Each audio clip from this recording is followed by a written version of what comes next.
Selamat malam Bapak Ibu Saudara sekalian. Kita akan merenungkan dari beberapa bagian firman Tuhan pada hari ini. Tapi yang pertama kita akan membuka dan membaca dari 2 Korintus pasal yang kelima, ayat pertama sampai dengan ayat kelima. 2 Korintus pasal yang kelima, ayat yang pertama sampai dengan ayat yang kelima. Ini adalah salah satu dari bagian firman Tuhan yang membicarakan tentang kebangkitan tubuh.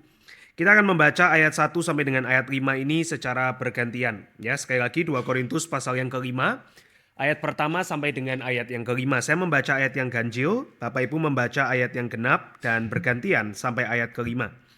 Demikian firman Tuhan, karena kami tahu bahwa jika kemah tempat kediaman kita di bumi ini dibongkar, Allah telah menyediakan suatu tempat kediaman di surga bagi kita. Suatu tempat kediaman yang kekal yang tidak dibuat oleh tangan manusia.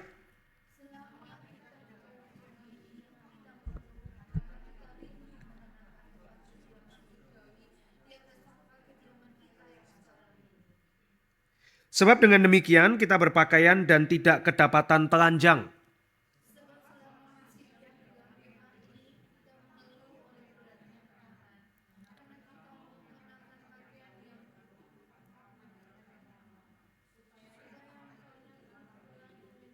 Namun Allah lah yang justru mempersiapkan kita untuk hal itu dan sebagai jaminannya Dia mengaruniakan roh kepada kita. Mari kita berdoa sekali lagi, kita akan masuk di dalam pemberitaan firman. Bapa dalam surga, kami bersyukur untuk bagian firman yang kami baca, salah satunya dari 2 Korintus, tetapi nanti dari bagian yang lain yang Tuhan sudah berikan kepada gereja selama berabad-abad. Dan pada hari ini kami mau merenungkan sebagian daripadanya untuk merenungkan tentang kebangkitan tubuh yang Engkau sudah alami di dalam diri anakmu yang tunggal dan yang Engkau janjikan kepada gerejamu, kepada kami umatmu kelak.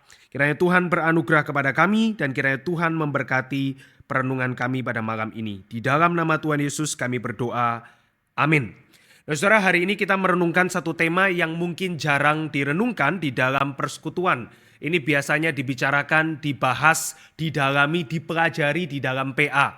Karena ini adalah sesuatu yang biasanya menjadi makanan dari kelas sistematika teologi. Apa itu kebangkitan tubuh? Nah, ini adalah salah satu dari apa yang akan kita alami di dalam keselamatan. Kita diselamatkan dari sejak kita dipilih sebelum dunia dijadikan.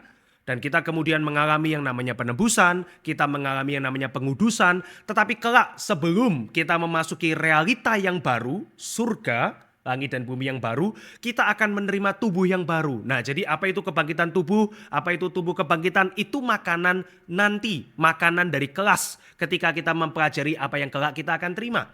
Atau biasanya kita merenungkan tema tentang kebangkitan tubuh di dalam kelas eskatologi. Surga seperti apa yang kita percaya? Apakah surga itu adalah dunia roh seperti Casper? Tahu Casper ya? Hantu yang bisa nerobos berbagai tembok gitu ya. Apakah surga itu seperti itu? Kita katakan tidak. Kenapa tidak? Ya karena ada yang dijanjikan oleh Tuhan, yaitu kebangkitan tubuh. Kalau surga nanti adalah tempat roh itu melayang dengan bebas, tanpa materi. Nah, bagaimana dengan kebangkitan tubuh? Nah, sehingga biasanya ini dibahas di dalam kelas PA atau kelas teologi awam. Tetapi minggu ini kita mau merenungkannya sejenak sebelum kita berdoa. Nah, nanti di dalam doa kita akan mendoakan beberapa hal terkait tubuh. Saudara. Misalnya hari ini orang itu banyak yang melupakan pentingnya tubuh, satu sisi. Atau ada orang yang sangat mementingkan tubuh sehingga terobsesi di sisi yang lain. Ada orang yang mengubah tubuhnya semau dia. Ya, transisi seksual dari anak di bawah umur 12 tahun pun sudah bisa dilakukan di banyak tempat di dunia ini. Jadi tubuh ini adalah tema yang penting. Tapi pertama kita mau merenungkan dulu kebangkitan tubuh. Seberapa pentingnya? Nah, salah satu keunikan iman Kristen, saudara, adalah memberikan penekanan kepada pentingnya tubuh. Nah, ini bukan tubuh, nah, kita jangan pikirkan dulu tubuh surgawi nanti ya, tubuh kebangkitan nanti. Tetapi iman Kristen mementingkan tubuh dari sejak sekarang.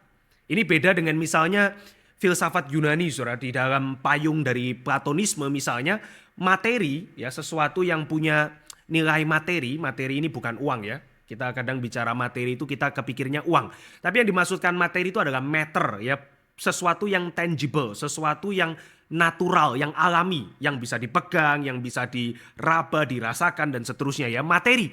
Sesuatu yang punya nilai materi di dalam sebagian dari filsafat Yunani dianggap sebagai sesuatu yang hina. Jadi di dalam filsafat Yunani, di dalam payung pemikiran Plato, Tubuh ini kurang berharga. Yang lebih berharga adalah misalnya rasio. Rasio itu apa? Rasio itu ya ketika kamu bisa memikirkan sesuatu yang abstrak, ketika kamu bisa memikirkan sesuatu yang kamu tidak bisa lihat sekarang, ya yang kamu bisa pikirkan itu yang lebih tinggi. Misalnya segitiga, saudara ya. Saudara tahu segitiga ya, semua di ruangan ini tahu segitiga. Saudara bayangkan di otak masing-masing segitiga begitu ya. Segitiga itu kayak apa sih? Ya satu sisi begini, ya satu sisi begini, ya satu sisi di bawah gitu ya. Segitiga sempurna. Tapi kalau kita tanya ya sama Plato misalnya, segitiga itu ada nggak? Plato akan jawab, ya sebetulnya nggak ada. Di mana kita menemukan segitiga sempurna yang semua sisi sama panjangnya dan seterusnya itu nggak bisa. Kecuali kita bikin pakai ide, kemudian kita buat dengan penggaris dan seterusnya. Tapi kalau kamu bisa bikin dengan penggaris, kamu potong, kamu ukur semua dengan sangat hati-hati pun, sebetulnya dia tidak sempurna loh. Karena kalau kamu bisa perbesar sampai besar sekali, maka sebetulnya nggak mungkin sempurna. Ada geriginya, nggak ratanya, dan seterusnya. Jadi yang sempurna itu di mana? Yang sempurna ada di dalam ide. Kalau itu sudah menjadi materi atau kamu bisa lihat, kamu bisa pegang, kamu bisa raba dan seterusnya, itu pasti bukan yang sempurna. Jadi terlebih apalagi adalah tubuh manusia. Tubuh manusia itu tidak sempurna. Kenapa tidak sempurna? Ya karena bisa sakit, karena bisa menua, karena bisa mati dan seterusnya, begitu ya. Maka di dalam filsafat Yunani, payung Platonis yang lebih penting adalah idenya. Nah, ketika kekristenan itu mulai merebak di dalam budaya Helenistik, maka sebagian pemikiran filsafat ini masuk ke dalam komunitas dari orang Kristen. Sehingga orang Kristen mulai berpikir, kayaknya benar ya. Kita sih tidak setuju sepenuhnya dengan Plato. Tapi ya yang berguna di dalam hidup ini ya bukan tubuh. Tapi apa? Oh, roh katanya. Sehingga yang penting adalah roh, yang tidak penting adalah tubuh. Tetapi saudara ya, di dalam teologi reform, ketika para reformator mulai menggali kembali kitab suci, kemudian penerus mereka mulai mempelajari dengan semakin ketat, maka mereka menemukan bahwa ini bukan ajaran dari Alkitab. Ketika tubuh dianggap kurang penting atau tidak penting, atau bahkan sangat jahat di dalam sebagian daripada kalangan Kristen, dan roh yang dibuat seakan-akan satu-satunya yang penting, maka mereka mengatakan ini tidak benar. Di dalam Alkitab, tubuh itu punya tempat yang sangat penting. Tubuh punya tempat yang sangat mulia. Tubuh punya tempat yang terhormat. Memang saudara di dalam Alkitab ada ayat yang mengatakan bahwa latihan badani terbatas gunanya, tetapi ibadah, nah ini lebih berguna. Itu betul. Tetapi bukan berarti bahwa tubuh materi adalah sesuatu yang hina. Iman Kristen memandang tubuh itu sebagai sesuatu yang penting. Kita dicipta dengan tubuh, kita bergerak, beraktivitas, kita berelasi, kita beribadah dengan tubuh.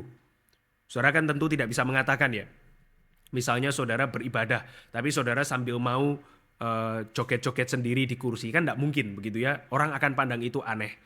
Atau sekedar sederhana ini ya, saudara mengatakan dia tapi menggelengkan kepala, itu kan sesuatu yang aneh. Kita itu cuma bisa menunjukkan apa yang ada di dalam dengan apa yang kita punya di luar, yaitu tubuh kita. Jadi tubuh penting nggak? Oh ya sangat penting.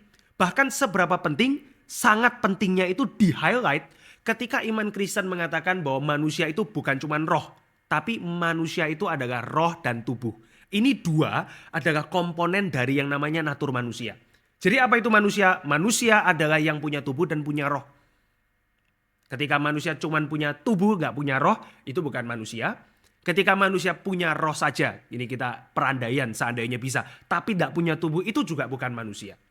Sehingga saudara tahu ya, ketika Kristus Allah anak berinkarnasi ke dalam dunia menjadi manusia, dia memiliki tubuh dan dia memiliki roh. Jadi Kristus itu punya dua roh. Ini poin kristologi ya saudara ya. Kristus itu punya dua roh. Dia punya tubuh satu tentunya karena Allah tidak punya tubuh. Jadi dia punya tubuh, dia punya roh manusia. Ini Kristus menjadi manusia secara real. Ketika orang mengatakan Kristus kayaknya nggak bertubuh deh, itu cuman kelihatan kayak tubuh. Ini namanya bidat, doketisme saudara. Jadi ini sesuatu yang iman Kristen itu pandang sangat penting. Kalau Kristus menjadi manusia pun harus bertubuh yang materi dan yang materinya sama kayak kita, mirip dengan kita hari ini, bukan tubuh yang superpower, bukan tubuh yang kayak Superman gitu ya. Jadi ada orang pernah membuat ilustrasi ya. Manusia Yesus itu beda sama manusia kita. Waktu Yesus mau dipaku di atas kayu salib, dia sangat mengasihi manusia. Dia sangat ingin berkorban bagi manusia. Sehingga sebetulnya paku itu kalau mau ditancapkan itu akan mantul gitu ya, twing gitu. Lalu karena dia sangat berkorban, dia mengizinkan paku menembus tangannya. Ini salah ya saudara ya. Ini bukan kristologi yang benar. Tubuh Kristus itu sama seperti kita. Kalau dicubit ya sakit. Kalau dipaku ya jelas sakit. Jadi ini gambaran seberapa pentingnya tubuh itu di dalam iman Kristen. Nah kita tidak bahas ini lebih lanjut. Tapi saudara, saya kira ya kita itu tidak punya kesulitan menerima ini. Tubuh penting, oke lah, saya setuju lah. Saya asumsikan itu betul. Itu dikatakan oleh para reformator katanya, ayatnya bisa dikutip, penjelasannya masuk akal. Saya tidak kesulitan terima itu.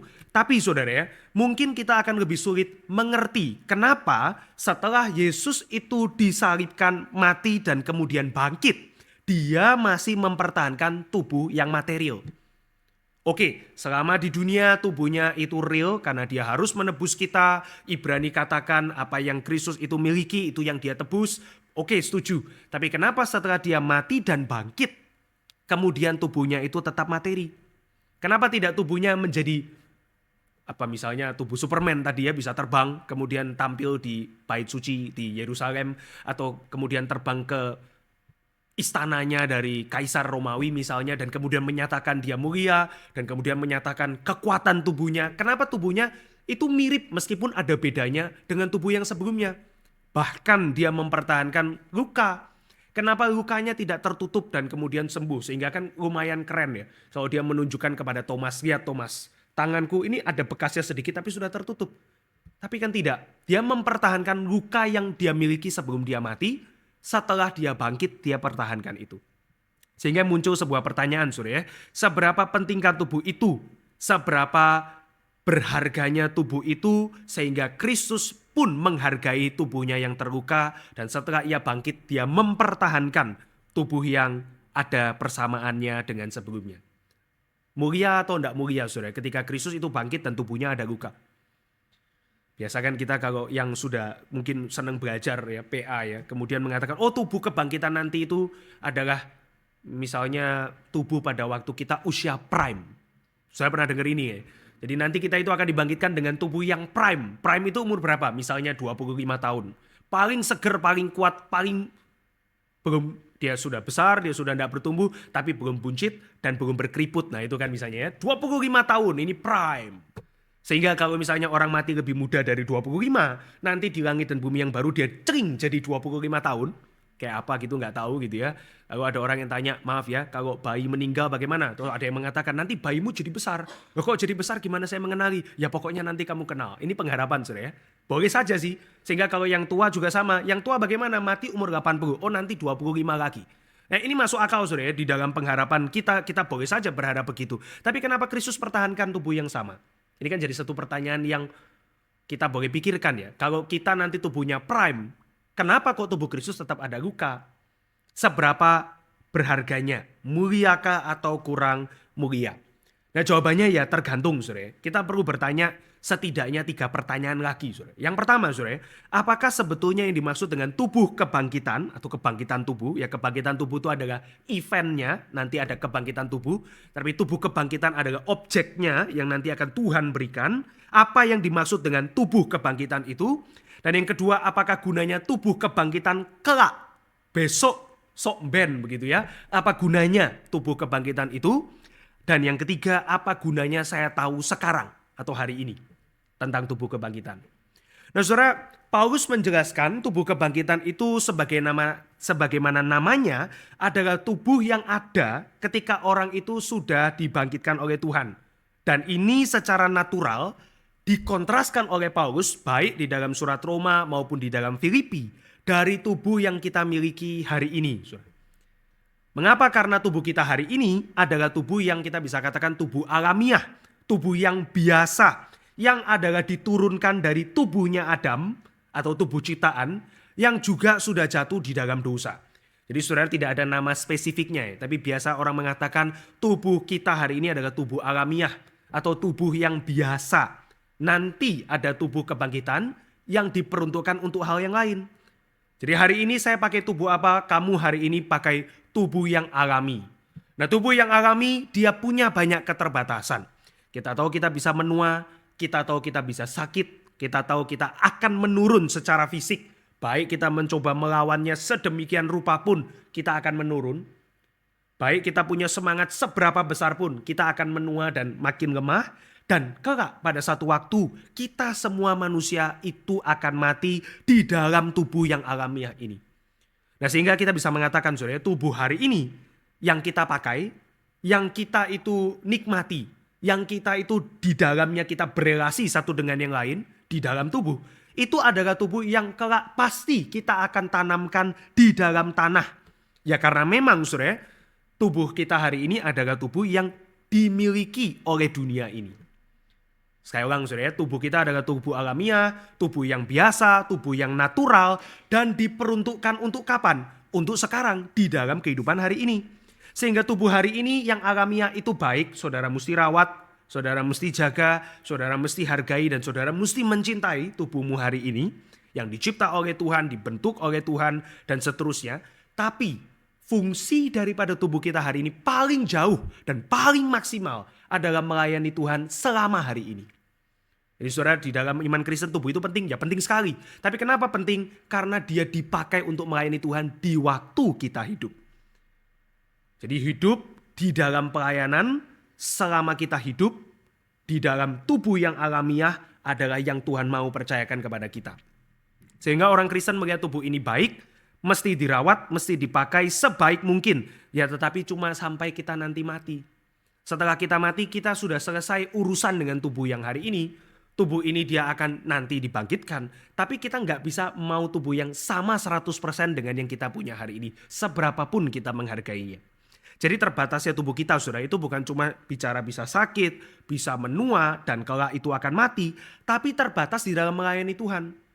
Dan kita bisa tanya saudara, Tuhan itu adalah makhluk yang apa? Dikatakan dia adalah makhluk yang kekal. Dia mencipta segala sesuatu menjadi ada, dia sendiri tidak diciptakan. Dia kekal. Maka kalau kita memiliki tubuh yang diciptakan yang terbatas, kita tidak bisa melayani Tuhan selepas dari waktu selama kita hidup.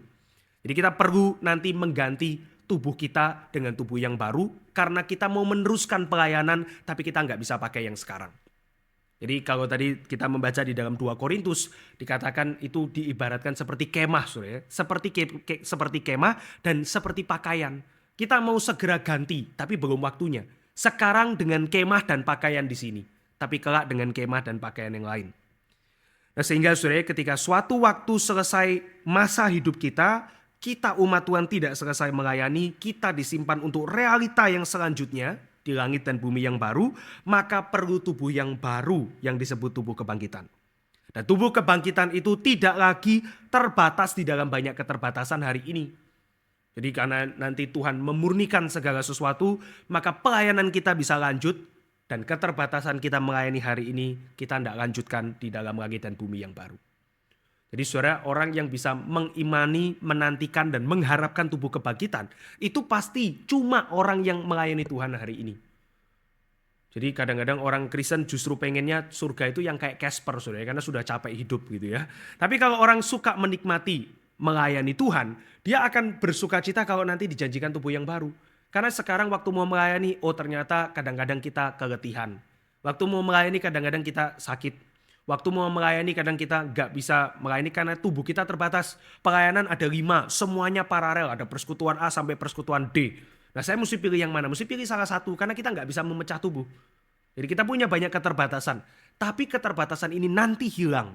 Ketika kita di dalam langit dan bumi yang baru, dengan tubuh yang baru, kita bisa melayani Tuhan di dalam kelimpahan yang jauh lebih besar. Nah kita nggak bisa tahu ya, sedetil apakah nanti tubuhnya. Apakah kita di dalam surga nanti bisa terbang. Jadi kalau pelayanan saya di Amerika, saya dari Indonesia nggak perlu naik pesawat mahal, saya bisa langsung terbang kayak Superman begitu. Kita nggak tahu itu ya, kemungkinan sih nggak bisa. Tapi saudara pasti akan memahami bahwa keterbatasan hari ini ternyata nggak lanjut di dalam realita berikutnya. Jadi kalau saya hari ini melayani dan terbatas dan saya kesel, aduh saya pengennya bisa lebih tapi gak bisa. Kelak saudara akan bisa melayani di dalam kelimpahan yang jauh lebih besar karena saudara memiliki tubuh yang berbeda. Saudara kita sering mengulang kalimat berikut ya, langit dan bumi baru itu nanti ada di mana? Jawabannya ya ada di dunia ini, yaitu ketika langit dan bumi yang baru itu turun, seakan surga itu turun ke dalam dunia dan membebaskan dunia ini dari segala kelemahan karena dosa, termasuk tubuh kita, saudara. Jadi hari ini orang yang sudah meninggal yang bersama dengan Tuhan, mereka belum bertubuh. Tetapi nanti secara serentak semua orang yang meninggal di dalam Kristus, mereka akan punya tubuh yang baru bersama-sama. Jadi kita akan memasuki satu realita yang baru, pelayanan di langit dan bumi yang baru bersama dengan seluruh umat Tuhan bertubuh. Nah, saudara, kita tidak bicara ini lebih jauh ya, ini kelas teologi awam, saudara. Tapi kita bisa mengatakan, saudara, ketika di dalam doa Bapa kami misalnya, kita berdoa supaya kehendak Tuhan, kerajaan Tuhan itu terjadi di bumi seperti di surga. Nah itu kelak, saudara. Tuhan akan betul-betul memberikan itu. Dan kita akan menikmatinya di dalam realita yang totally new. Bukan bumi itu dihancurkan, dibuat baru, saudara ya. Totally new di dalam arti semua kelemahan dosa dihilangkan oleh Tuhan. Termasuk kita ya, saudara ya. Kita hari ini kan mesti nerima ya. Waktu kita tubuh banyak kelemahan, kita mesti menerima masih sementara. Tapi kelak, saudara, kita bisa melayani Tuhan di dalam kelimpahan, saudara. Jadi, saudara ya, kita bukan Casper. Nanti kita akan punya tubuh yang baru untuk melayani Tuhan seterusnya di dalam langit dan bumi yang baru. Jadi, saudara, sekali lagi, apa itu tubuh kebangkitan? Tubuh kebangkitan adalah tubuh untuk melayani Tuhan. Kapan? Ya ketika nanti secara serentak semua umat Tuhan akan menerima tubuh yang baru untuk melayani Tuhan di langit dan bumi yang baru. Kecuali Kristus ya, Kristus memiliki itu, dia menunjukkannya sebagai buah sulung. Nanti kita akan bahas kembali, saudara. Nah, saudara, bayangkan betapa terbatasnya kita melayani hari ini sekali lagi ya. Kelak tidak lagi menghambat kita bisa melayani dengan begitu rupa. Buktinya adalah kebangkitan Kristus. Ketika Kristus itu bangkit, dia mempertahankan tubuh yang sama meskipun dengan ada bedanya, saudara. Ada yang sama, ada yang berbeda. Tetapi di dalam segala hal lebih mulia. Salah satunya itu tadi, saudara, tanda penderitaan Kristus. Itu jauh lebih mulia karena itu bukan persoalan luka kok enggak sembuh. Tapi itu adalah persoalan tanda pengorbanan yang diperuntukkan untuk membawa Thomas itu menjadi percaya. Jadi kenapa luka itu dipertahankan? Itu menggambarkan tanda cinta yang menyelamatkan, yang diteruskan oleh Kristus sebagai bukti. Dan itu mulia karena itu melayani maksud dan kehendak Tuhan bagi Thomas yang meragu dan bagi kita, saudara. Ketika kita membaca Kristus itu bangkit dengan mempertahankan luka, itu seakan mengingatkan bahwa dia tidak melupakan kenapa dia itu ada di dalam dunia dan dia meneruskannya sampai ia bangkit. Dia harus membawa seluruh petisi kita kepada Bapa. Nah, ini secara sistematik teologi, saudara ya. Jadi tubuh kebangkitan dikatakan jauh lebih mulia daripada tubuh kita hari ini, bahkan lebih mulia dari tubuh Adam sebelum jatuh dalam dosa, untuk mengatakan bahwa pelayanan kita akan terus berlanjut, saudara. Sekali lagi, saudara ya, tubuh kebangkitan dikatakan lebih mulia bukan karena nanti kulitnya tidak bisa sobek dan seterusnya ya, bukan itu persoalannya, tapi dia lebih mulia karena dia akan meneruskan pelayanan kita hari ini di dalam atau menembus semua keterbatasan yang hari ini kita punya, saudara. Nah, sehingga saudara, nanti gunanya apa tubuh kebangkitan? Gunanya adalah melayani Tuhan. Sama seperti saudara tanya hari ini, apa gunanya tubuh hari ini? Ya gunanya adalah melayani Tuhan selama kamu hidup sekarang. Apa gunanya tubuh kebangkitan nanti? Ya gunanya adalah melayani Tuhan di langit dan bumi yang baru. Tapi lebih mulia enggak? Lebih mulia. Lebih mulia mana, tubuh Adam sebelum jatuh dalam dosa atau tubuh kebangkitan? Tubuh kebangkitan. Kenapa kok tubuh kebangkitan? Karena tubuh kebangkitan diperuntukkan untuk langit dan bumi yang baru. Sedangkan tubuh Adam sebelum jatuh dalam dosa pun diperuntukkan selama dia di Eden. Selama dia melayani Tuhan.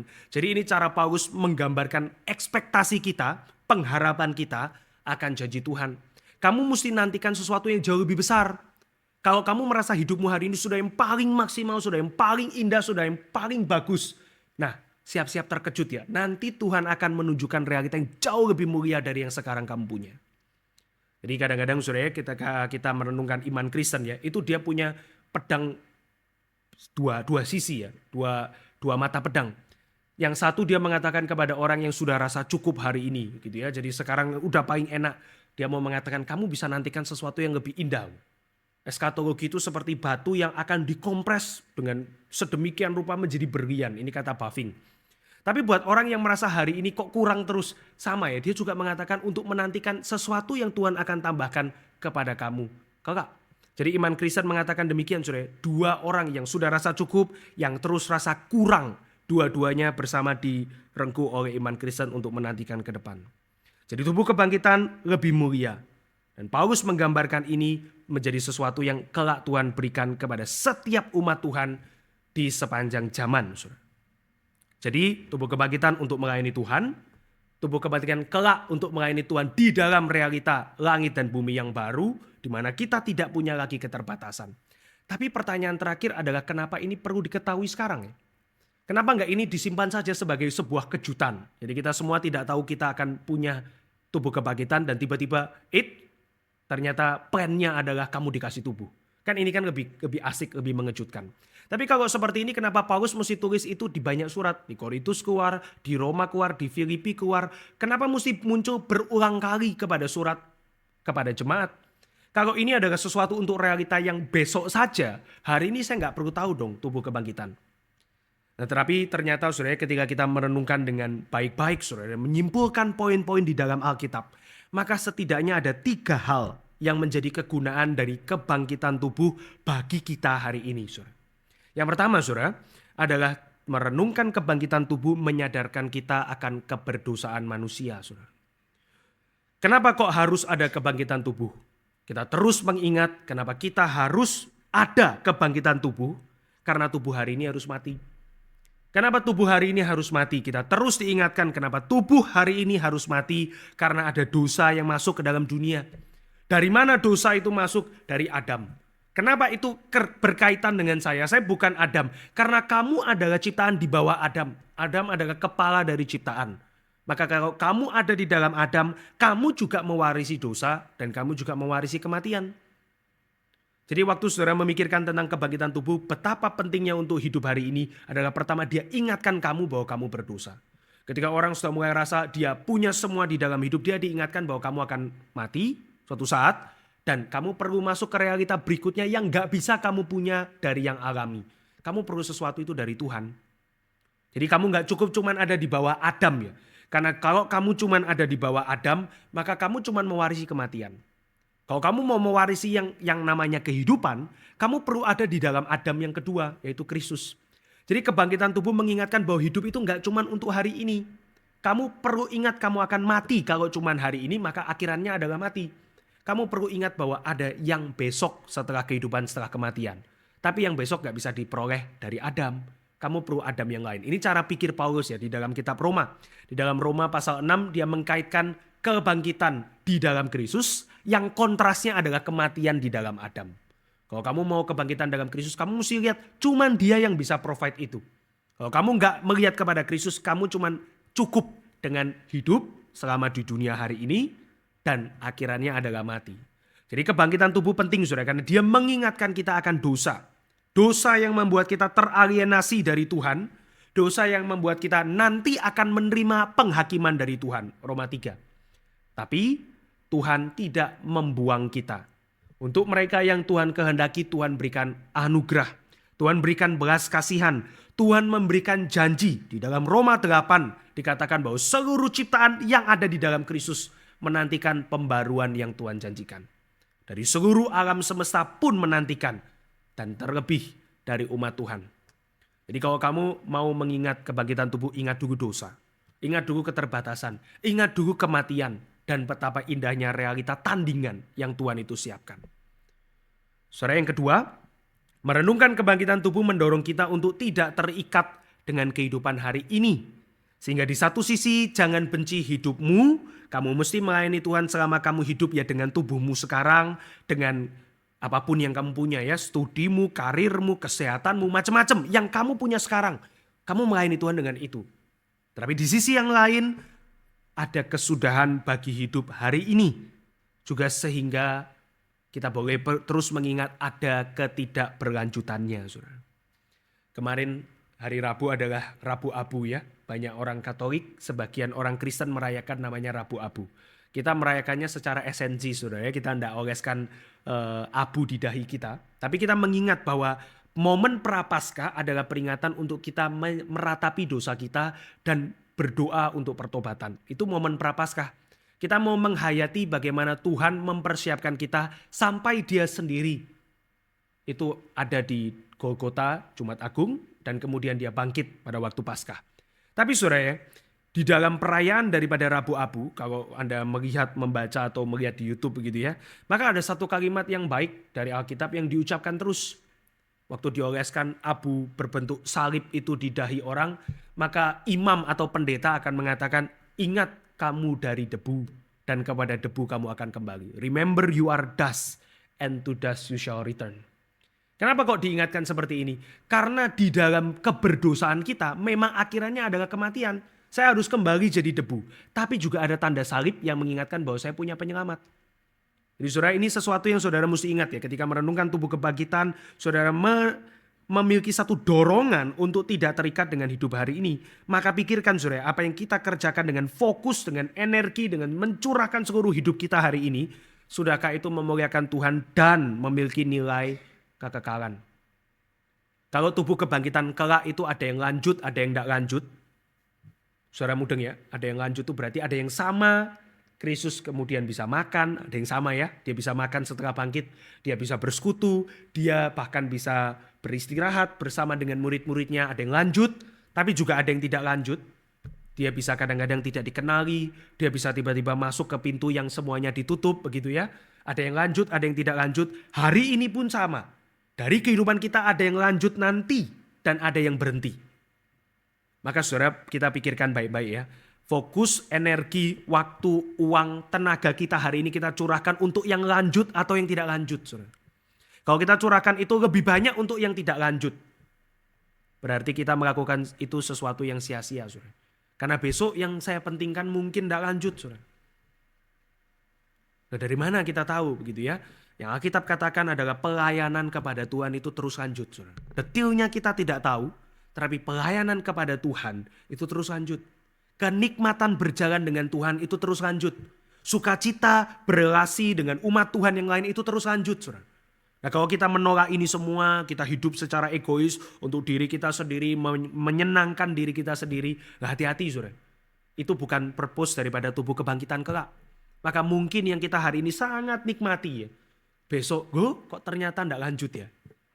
Tapi kalau kita melakukan semua yang kita nikmati itu sesuatu yang untuk melayani Tuhan, saudara, maka di dalam langit dan bumi yang baru kita bisa meneruskan yang kita nikmati. Saudara. Maka saudara pikirkan ya. Yang kedua adalah merenungkan kebangkitan tubuh mendorong kita tidak terikat dengan kehidupan hari ini yang tidak memiliki nilai kekekalan. Saudara. Dan yang ketiga, yang terakhir, kebangkitan tubuh dia patut direnungkan karena dia mengikatkan nasib kita dengan apa yang Kristus itu nyatakan. Kristus menyatakan bahwa dia adalah buah sulung. Dia mati dan kemudian bangkit. Dan dia memiliki tubuh. Maka apa yang Kristus itu alami, dia akan berikan kepada kita. Yang Kristus itu alami, dia akan menjadi pedoman bagi apa yang akan kita alami. Kalau Kristus mati, maka kita pasti akan mati. Tapi Kristus bangkit, maka kita yang ada di dalam Kristus kita pasti akan bangkit. Saudara, kebangkitan tubuh terus mengikatkan kita untuk melihat ke atas. Dalam satu kalimat dari Pontius Pilatus dikatakan eke homo. Lihatlah dia, lihatlah manusia ini, eke homo. Kalau saudara lihat poster dari Speak ya, maka poster itu adalah orang yang tunjuk Kristus yang sebentar akan disalib. Itu eke homo. Lihatlah dia. Tapi iman Kristen merubah ini. Di dalam kalimat dari Pontius Pilatus, lihatlah dia raja yang dipermalukan. Tapi di dalam iman kita, lihatlah dia yang kepadanya nasib kita akan serupa dengan dia. Maka sama saudara ya, kalau Kristus menderita, kita hari ini bisa menderita. Tapi kalau Kristus bangkit, saya berani mengaminkan, saya juga akan bangkit. Maka saudara, memang kita harus mengingat, kehidupan kita hari ini seharusnya dia terus melihat kepada Kristus dan janjinya. Saudara, kalau kita seringkali di dalam penginjilan kita mengatakan, kalau mati hari ini sudah siap gak? Gitu ya. Kalau kamu mati hari ini, kalau bapak ibu mati hari ini sudah siap belum? Ini namanya. Satu metode penginjilan. Di dalam metode penginjilan yang lain juga sama. Kalau Tuhan datang sekarang, kamu sudah siap belum? Tapi saudara, kita bisa juga bertanya kepada kita yang sudah Kristen. Kalau Tuhan datang sekarang, dia akan temukan kamu lihat kepada dia, menantikan dia, mengharapkan dia. Atau jangan-jangan kita mengatakan, nanti toh Tuhan. Ini masih banyak urusan yang mesti diteker. Tapi kalau kita terus melihat nasib kita terikat dengan Kristus, maka hari ini kita siap menanggung penderitaan seperti yang Kristus tanggung. Tetapi kita juga beriman bahwa itu akan berakhir dan kita akan masuk ke dalam realita yang lebih indah bersama dengan Kristus. Maka kebangkitan tubuh saudara dia terus diucapkan oleh Paulus. Dia terus disampaikan kepada jemaat yang sedang menderita di dalam penginjilan, yang sedang menderita di dalam pekerjaan Tuhan. Supaya mereka ingat ya, mereka menderita seperti Kristus, tapi mereka akan bangkit juga seperti Kristus. Kebangkitan tubuh tidak akan penting buat kita, saudara. Kalau kita hari ini tidak melayani Tuhan, kita jauh dari pelayanan Tuhan, kita tidak akan merasa kebangkitan tubuh itu penting. Tapi kalau hari ini kita sedang melayani Tuhan, kita sedang berjuang, kita sedang berusaha untuk hidup bagi Tuhan, kebangkitan tubuh itu melegakan bagi kita, saudara. Ya, kiranya kita boleh merenungkan terus firman Tuhan dan kita boleh bertumbuh daripadanya. Mari kita berdoa. Bapa di dalam surga, yang bersyukur untuk renungan pada malam ini. Sebentar kami akan berdoa bagi pekerjaan Tuhan, berikanlah kepada kami hati untuk berdoa bagi banyak hal yang mungkin tidak berkaitan dengan kami. Tetapi yang penting, yang Tuhan serahkan kepada kami untuk kami doakan. Biarlah ya Tuhan di dalam tubuh dan di dalam roh jiwa kami boleh bersekutu, boleh melayani Tuhan melalui doa pada malam ini. Di dalam nama Tuhan Yesus kami berdoa, amin. Mari kita mengambil